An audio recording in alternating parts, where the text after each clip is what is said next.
High সবাইকে। দেখো, আজকে আমি তোমাদের সঙ্গে আমার প্রথম ভিডিও। এই যে ভালোবাসা কবে হয়ে গেছে এই হাতের কাজের প্রতি, সেটা আমি বুঝতেই পারিনি। ছোট থেকেই বরঞ্চ আমি নতুন নতুন কিছু বানানোর চেষ্টা করি। বাড়িতে এরকম অনেক জিনিসই আছে। তখনই মা বললো, কেন না তুই এগুলো ভিডিও করতে পারিস? সবাই তো এখন সোশ্যাল মিডিয়াতে কত ভিডিও বানায়। তখন মনে হলো হ্যাঁ, মা একদমই ঠিক বলেছে।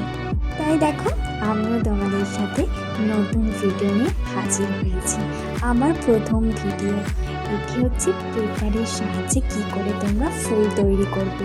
দেখো, অনেক সহজেই কিন্তু আমি তৈরি করছি পেপারের সাহায্যে ফুল। প্রথমেই পেপারটাকে সেন্টিমিটার হিসেবে সমান সেন্টিমিটারে কেটে নিতে হবে, আর তারপরেই কিন্তু ওই রকম ভাঁজ করে নিয়ে ত্রিকোণা, তারপরেই ফুলের একটা শেপ দিয়ে কেটে নিতে হবে। ব্যাস, হয়ে গেল আমার তৈরি ফুল। ভিডিওটি কেমন লাগলো অবশ্যই জানিও।